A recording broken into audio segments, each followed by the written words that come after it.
할렐루야. 네. 우리 믿음의 고백으로 하루의 삶의 문을 여합니다. 따라하십니다. 주여 감사합니다. 주여 고맙습니다. 주여 사랑합니다. 주여 행복합니다. 그런 하루 사시게 되기를 주의 이름으로 축복합니다. 우리가 욥기를 읽으면서 어떤 내 안에 일어난 사실과 사건보다도 그것을 어떻게 해석하느냐, 그게 이렇게 중요하구나 라고 하는 것을 느낍니다. 욥이 당한 이 고난 문제를 놓고 지금 이제 이 고난에 대한 사건과 이 문제를 어떻게 들여다보고 어떻게 해석하느냐, 이것이 세 친구들하고 욥하고 극명하게 갈라집니다. 욥의 세 친구는 이 고난 문제를 지금까지 쭉 이해하고 있었고 일반적으로 가지고 있는 상식의 차원에서 이 문제를 접근합니다. 뭔가 문제가 있고 고통이 있다면 그것은 죄에 대한 원인의 결과다. 그 이제 모든 사람이 가지고 있는 일반 상식입니다. 그 상식에서 이것을 접근을 하고 있는 것이고, 욥의 입장으로서는 그거 내 이해하겠다, 내 그걸 받아들일 수 있겠다. 그런데 살다가 보니까 모든 것들이 일반화 틀에다가 놓고 해석되는 것은 아니더라. 특별히 내 케이스가 그렇다. 이제 그 이야기를 하고 싶은 거예요. 도대체 오늘날 갑자기 내가 지금 이런 고통을 당할 만한 이유가 뭐냐? 그러면 내가 이렇게 고통을 당하는 나는 씻을 수 없는 죄를 그렇게 많이 지은 것이고, 당신들 고통 당하지 않고 아무 일이 없이 살고 있는 당신들은 의로워서 그런 거냐? 도대체 이것이 어떻게 해석이 될 수 있겠는가? 이제 그러니까 똑같은 이 고난 문제를 들여다보는데 그 문제를 어떻게 들여다보고 어떻게 해석하고 있느냐, 이게 욥기에서 다루고 있는 주제 가운데 하나입니다. 그런데 이 문제를 해석하고 이것을 받아들이는 그 삶의 그 자세는 누가 가져다 주는 것이 아닙니다. 내가 선택하는 겁니다. 내가 어떻게 받아들이고 어떻게 해석할 것인가, 사실은 내 문제입니다. 여러분, 똑같은 케이스로 우리가 그 요셉을 항상 기억을 하게 되는데, 요셉이 이제 티네이저 17살 한창 사춘기 시절이잖아요. 그때 형제들을 위해서 팔려갑니다. 팔려가서 거기서 무진 고생을 해요. 감옥에도 들어가고 뭐 억울한 누명도 쓰고 그 종이 돼서 이렇게 살잖아요. 그러다가 하나님이 도와주셔서 애굽의 총리라고 하는 그 자리까지 올라가게 되는데, 결국 그 앞에 누가 와서 무릎을 꿇었느냐면 형제들이 와서 무릎을 꿇었습니다. 자기를 팔아먹은 왼수잖아요. 다른 사람도 아니고 어쨌든 배달한 형제도 형제는 형제잖아요. 근데 그 형제가 돈 몇 푼 받고 나를 팔아먹어, 내 일생 개고생을 시켜? 그런 마음이 들었을까요? 안 들었을까요? 안 들면 인간이 아니죠. 그러면 그 원인 제공자가 앞에 딱 무릎을 꿇고 지금 있는 상태고, 자기는 권력을 가지고 있는 상태고, 그렇다면 보통 사람들의 생각이라면 어떤 그 다음 단계가 전개될까 뻔하잖아요. 그런데 이 요셉은 자기 인생을 어떻게 해석했는가?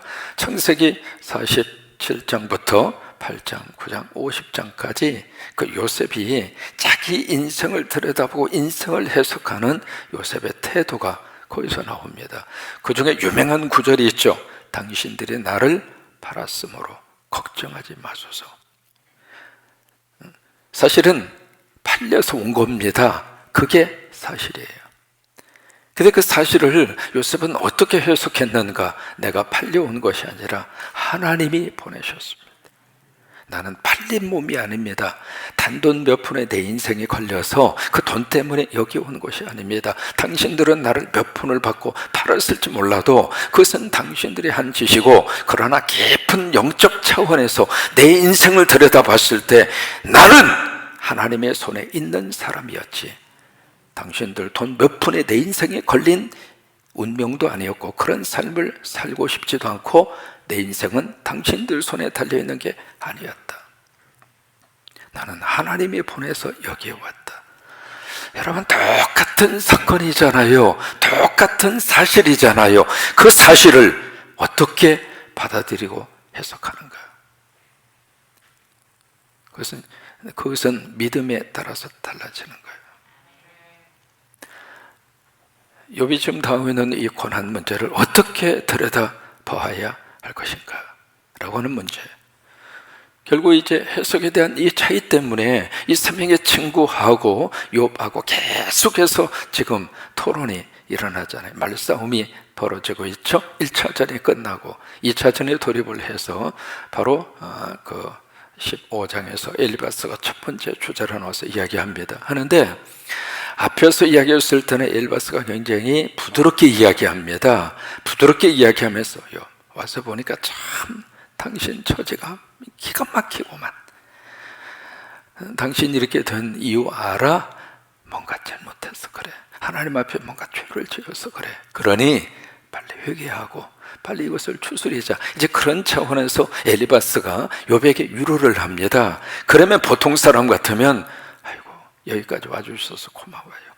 듣고 보니까 그게 맞습니다. 내가 뭔가 잘못하는 것 같아요.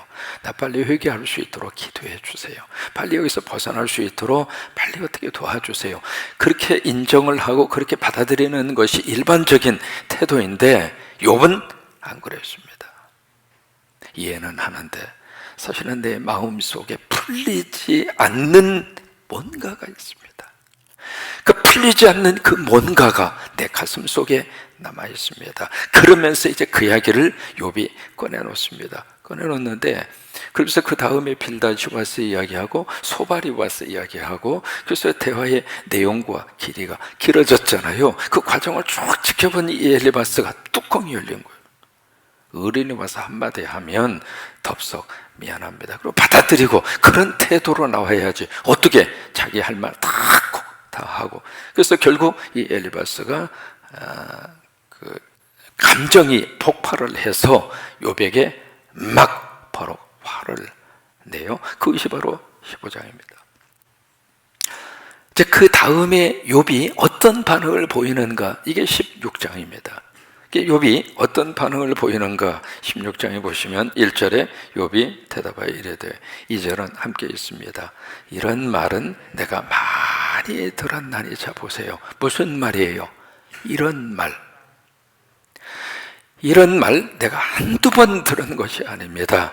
여러분 그 이런 말이라고 하는 말은 무슨 말일까? 그 앞에서 엘리바스나 빌닷이나 소발이나 했던 그 말들 내가 제가 한두 번 들은 게 아닙니다. 여러분 살다가 보면 사람이 계속 말을 하고 살잖아요. 이게 통계에 의하면은요, 하루를 살고 그 하루를 사는 동안 남자가 쓰는 단어가 평균적으로 약 한 2만 5천 단어, 여자가 쓰는 단어가 조금 더 많습니다. 3만 단어. 하루 동안에 우리가 쓰고 있는 단어가 그렇게 많습니다. 그것을 1년 동안 우리가 쓰는 말을 다 이렇게 모으면은요 400페이지, 놀라셔야 돼요, 132권의 책이 나옵니다. 1년 동안에 쓰는 우리들의 말이 그렇게 많은 거예요. 이게 무슨 얘기냐면, 따라서 하실까요? 말이 곧 인생이다. 말이 인생이라고 하는 말이에요. 그러니까 내 인생을 내가 어떻게 갖고 가겠는가? 그것은 여러 가지 환경도 있고 여러 가지 이유도 있겠죠. 그런데 직접적으로 내 인생을 만들어가는 첫 번째 원료는 뭐냐면 말입니다. 내가 내 인생을 좋은 쪽으로 갖고 오고 싶으면 어떤 말 하면 돼요? 좋은 말 하시면 돼요. 좋은 말 계속하면 우리 인생이 좋아져요. 우리 인생이 하나님의 은혜를 받기를 원하면 어떤 말 하면 돼요? 은혜스러운 말 하면 돼요. 부부지간에도 서로 좋은 관계를 유지하고 서로 행복하기를 원하면 부부의 관계 속에서 서로 좋은 말, 서로 행복한 말, 그 말을 많이 하면, 그러면 우리 인생이 그렇게 되는 거예요. 여러분 믿음도 마찬가지입니다. 믿음의 은혜 가운데 하나님의 복을 받기를 원하면 그 말을 많이 하셔야 돼요. 그래서 우리가 흔히 알고 있는 게 있잖아요. 말이 뭐가 되죠? 말이 씨가 돼. 참 기가 막힌 말이잖아요. 여러분, 씨는 뿌려놓으면 언젠가 나잖아요. 그러니까 내가 거두고 싶은 열매가 있으면은 그 열매를 바라보고 씨를 뿌리면 돼요. 그래서 우리가 믿음 생활하면서 성령 받고 사도행전 2장에 하나님의 불을 주시잖아요. 그 불을 주신 다음에 가장 먼저 하나님이 변화시켜 주신 것이 말이었어요. 말이었어요. 그래서 여러분, 이 욥이 이런 말, 당신들이 했던 그런 말들 내가 수없이 들었습니다. 요즘에 이제 그런 이야기 하거든요. 패폭 공격 혹시 들어보셨습니까? 패폭 공격. 팩이라고 하는 것은 팩트를 말합니다. 사실이에요. 그 사실을 폭탄처럼 갖다가 공격하는 것을 패폭 공격이라고 그래요. 뭐냐면 이쪽에서 이야기하는 사람은 나 거짓말 아니야, 이게 사실이야, 내가 눈으로 봤고 내가 직접 들었고 말이야, 이것은 빼도 박지 못하는 사실이란 말이야. 그래서 그 팩트라고 하는 것을 가지고 막 공격을 하는 것을 젊은 친구들이 패폭 공격이라고 그럽니다. 그런데 보실까요? 우리가 말의 실수를 줄이기 위해서 꼭 필요한 필터링이 있습니다. 한번 걸러야 되는 게 있다 이 말이에요. 그 걸러야 되는 필터가 바로 뭐냐면, 사자성어로 말하면 역지, 사지.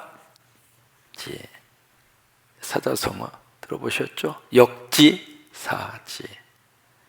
한번 해보시죠. 역지, 사지. 이 필터링이 필요합니다. 역이라고 하는 것은 바꿀 역자입니다. 바꿀 역, 땅지, 생각할 사, 갈지. 바꾸어 생각하라. 바꾸어서. 입장을 바꾸어서 생각하라 그 말이에요. 이게요, 이 영어 단어에도 그런 단어가 있습니다. 영어에 그런 표현이 있거든요. put in, 어디다 갖다 집어넣어라. 그것을 put in이라고 그래요.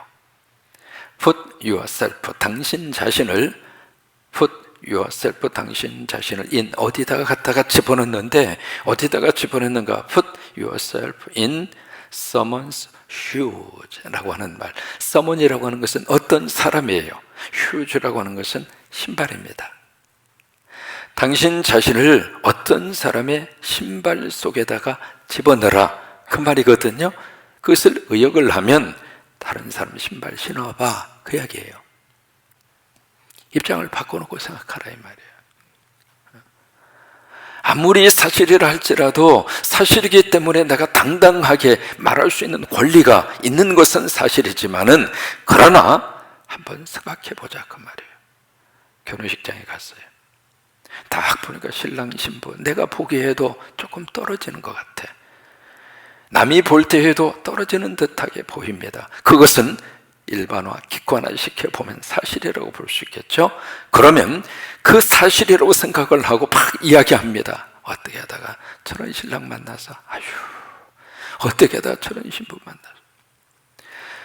내가 생각했을 때는 사실이기 때문에 그 말을 할 수는 있습니다만은, 보실까요? 그 말이 내 말하는 것으로 끝나는가? 아니에요. 말은 가장 들어서는 안 되는 사람이 귀에 들어갈 때까지 말이 계속 돕니다. 속아서는 안 되는 말이 있습니다. 우리끼리 말인데, 내가 당신한테만 지금 하는 말인데 이거 비밀이다. 속으시면 안 됩니다. 어느 말이든지.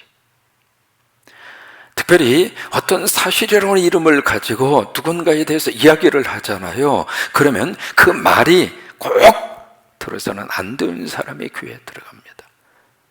누구 귀에 들어가는가? 그 신랑 신부 부모의 귀에 들어가요. 그리고 결과적으로 누구 귀에 들어가는가? 신랑 신부에게 들어갑니다. 그러면 나는 사실이라고 생각하고 이야기를 했을지는 몰라도 그 말을 듣는 부모 입장은 어떨 것 같습니까? 여러분이 부모라면 어떻습니까? 여러분이 그 신랑이고 신부라면 어떤 마음이 듭니까? 항상 우리가 말하면서 이 필터링이 필요하다 그 말이에요. 역지사지가 필요해요. 역지사지. 믿음 생활 잘하는 것이 무엇인가? 말조심하는 거예요. 그냥 감정으로 이야기하고 내 생각으로 이야기하고 내 판단으로 이야기하고 그것이 믿음이 들어가고 신앙생활이 깊어지면서 조금씩 성숙해지는 거예요. 지금 이 엘리베스가 하는 말, 그 이후에 그 친구들이 하는 말, 이런 말 내가 많이 들었어. 근데 그 말이 나에게 하나도 위로가 되지 않소. 당신들은 위로한다고 이야기를 하고 있는데 오히려 그것이 나에게 지금 어떻게 느껴지고 있는가. 여기 보세요. 1절에 욥이 그렇게 이야기합니다. 너희는 다, 거기는 같이 한번 읽어요. 시작. 너희는 다 재난을 주는 위로자들이구나. 여러분, 이게요 말이 안 됩니다. 위로하고 재난이 어떻게 같이 나옵니까? 위로하는 사람은 재난에서 어떻게 했는지 끄집어내기 위해서 위로하잖아요. 근데 이게 재난을 주는 위로자다, 이게 말이 안 된다 그 말이에요. 이런 것을 가리켜서 모순어법이라고 그래요. 우리말에는 그런 모순어법이 여러 가지 많아요. 예를 들면 침묵의 소리, 소리하고 침묵하고 함께 있을 수가 없잖아요. 근데 그것이 같이 들어가요. 또 똑똑한 바보, 바보하고 똑똑하고 어떻게 함께 있어요? 창조적 파괴, 창조하고 파괴가 어떻게 같이 있습니까? 그런 것을 가리켜서 모순어법이라고 그러거든요. 지금 여기 엘리바스가 욥에게 있어서는 모순으로 느끼는 거예요. 위로하기 위해서 왔는데 당신은 나한테 재난을 주고 있다 이 말이에요. 3절입니다. 같이 한번 읽을까요? 헛된 말이 어찌 그리 끝이 있으랴. 내가 무엇에 자극을 받아 이같이 대답하는가. 그 자극이라고 하는 그 감정입니다. 지금 이제 엘리바스가 뭔가 감정이 상한 거예요. 감정이 상한 것을 지금 욥에게 자기 논리로 욥을 위로한답시고 이야기하고 있는데, 처음에 어떤 이 고난의 위로자로 왔던 이 엘리바스가 이것은 다 없어지고 욥의 말꼬리 잡고 그 다음부터는 막 너희 젊은 것이 이럴 수 있어? 너 지금 나이가 몇 살이야?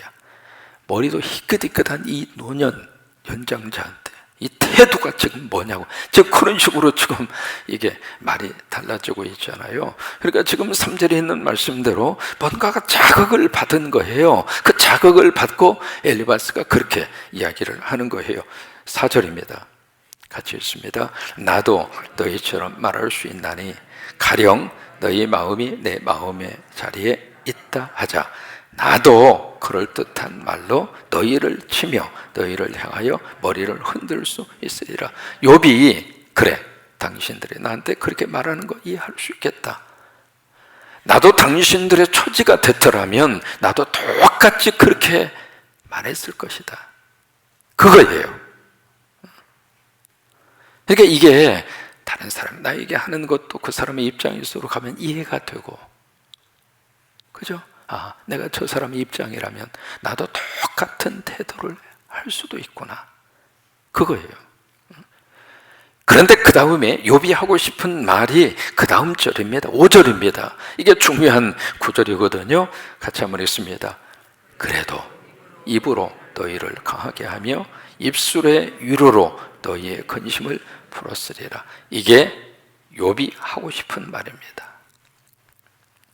내가 당신 입장이 된다 하더라도 나도 당신들처럼 다른 사람의 고난에 대해서 내 일이 아니니까, 내가 지금 겪고 있는 것이 아니니까, 지금 내가 재산이 하루아침에 다 없어진 것도 아니고 자식 10명이 떼죽음을 당한 것도 아니고 내가 지금 몸이 아픈 것도 아니고 마누라가 저주하고 욕하고 죽으라고 하고 가출을 한 것도 아니고, 그러니까 나는 그런 일을 겪지 않았으니까 내가 당신 입장이라면 나도 당신들처럼 그렇게 말했을 것이다.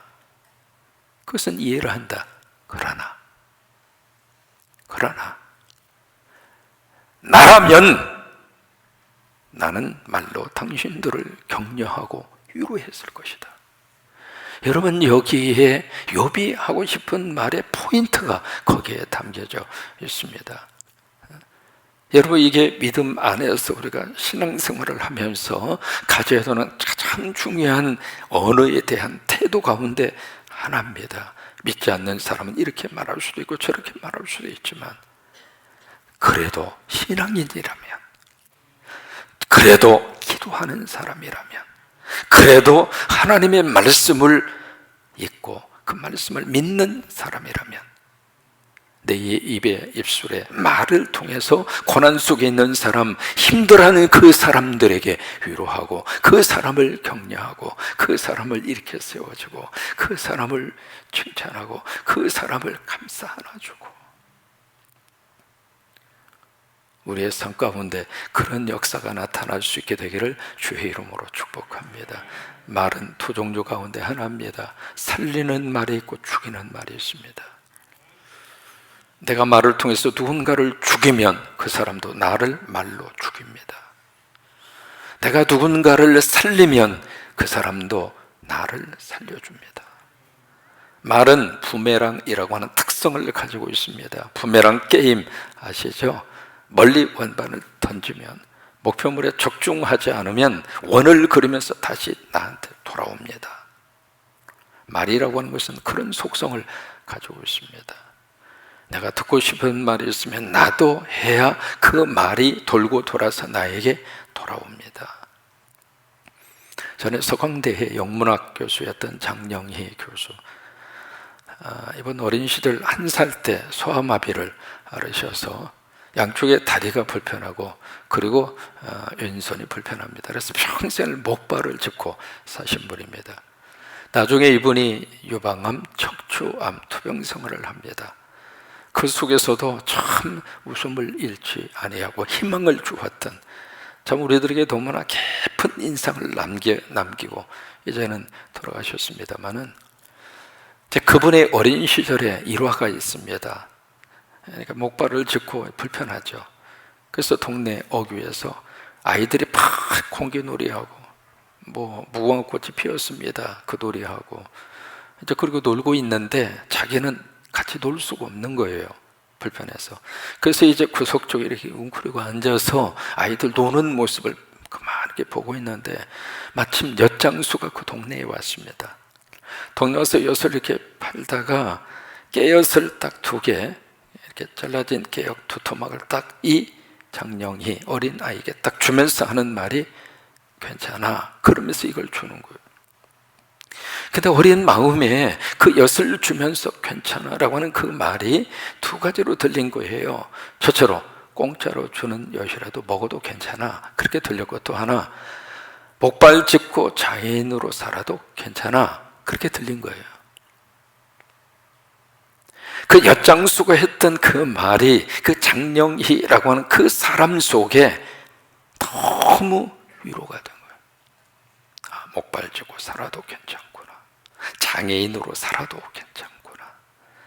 그래서 이분이 그 속에서 열심히 공부를 해요. 그래서 나중에 뉴욕의 주립대학에 유학을 갑니다.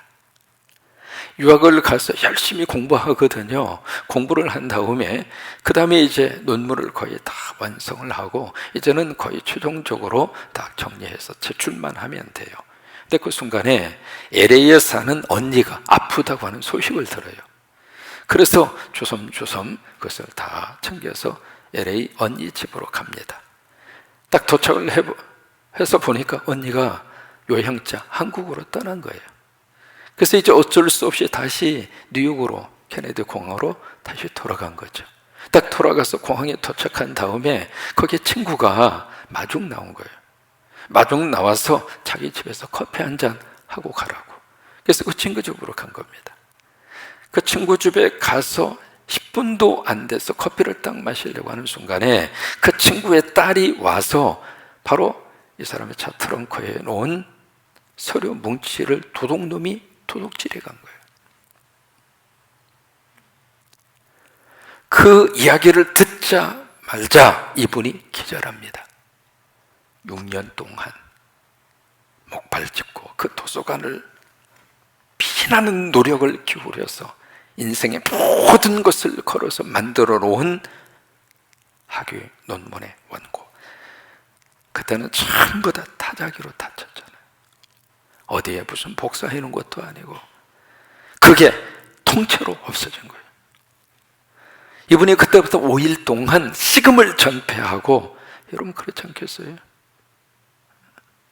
자기 인생에 걸려져 있는 그것이 도둑놈이 가져가 버렸으니까 그 식음을 전폐하고 두문불출하고 밥도 먹지 않고 그런 상태 속에 완전히 낙심하고 이제는 끝났구나 그렇게 생각을 하고 5일 동안 침대에 누워있다가 5일이 지난 다음 뭔가 창을 통해서 햇살이 쫙 이렇게 들어오는데 궁금증이 생긴 거예요. 5일 동안 밥도 먹지 않고 5일 동안 세수도 안 하고 5일 동안 식음을 전폐한 내 모습은 어떤 모습일까? 그래서 일어나서 거울을 보니까 세상에 자기가 자기를 보고 놀란 거예요. 그러면서 그 순간에 마음속에 떠오르는 단어 하나가 있었습니다. 그것이 괜찮아, 괜찮아, 다시 한번 쓰면 되지 뭐. 그까짓 건 논문 다시 한번 내가 쓰면 되지. 나 죽은 것도 아니잖아. 아직 살아있잖아. 괜찮아. 다시 해. 그래서 이분이 1년 동안 해서 학위 논문을 다시 작성했습니다. 논문을 쓰다가 보면 그 앞에다가 감사의 글을 씁니다. 그 감사의 글을 쓰는데 거기에 생명 주신 부모님께 감사합니다. 그의 아버지가 서울대학 영문학 교수입니다. 그래서 생명 주신 부모님께 감사합니다. 그 다음에 뭐라고 감사를 썼느냐면 다시 시작할 수 있는 용기를 준 도둑놈에게 감사합니다. 여러분 전 세계 학위 논문 앞에다가 도둑에게 감사한 건 그게 유일합니다. 그것이 어디에서 나오는가? 괜찮아, 괜찮아. 이런 말이란 그런 겁니다. 나에게도 나를 위로하고 나에게 용기를 주고 나에게도 나를 감싸 줄 수 있는 말을 내 스스로에게도 하고, 거울을 보실 때마다 괜찮아, 머리 좀 바꿔주면 어때? 건강한데. 얼굴을 보면서도 그래, 아직 괜찮아. 스스로가 스스로를 향해서 괜찮아 위로하고 격려하시고, 여러분 만나는 분들마다 여러분들이 다 위로해 주시고 살리는 말을 많이 하시고 다 격려하시고 그렇게 하시기를 주의 이름으로 부탁합니다. 정리합니다. 욥기는 이 고난 문제를 어떻게 해석할 것인가, 그 문제를 가지고 지루할 정도로 서로 토론이 일어납니다. 근데 이것이 평행선입니다. 접촉점이 없습니다. 왜 그럴까요? 해석에 대한 차원이 다르니까. 결국 엘리바스의 이 해석이, 그 해석이 결국 욥에게 있어서는 위로가 되지 않습니다. 그러니까 결국 욥은 그들의 말이 식상한 거예요. 위로하기 위해서 왔던 그들이 오히려 재난을 가져다 주는 그런 꼴이 되고 마른 거죠. 그런 것처럼 우리도 그런 말들을 할 수 있습니다. 이제는 하나님의 은혜 가운데 서로가 서로를 감싸 안아주고 서로가 서로를 살려주고 서로가 서로를 격려하고 그런 역사가 임하기를 주의 이름으로 축원합니다.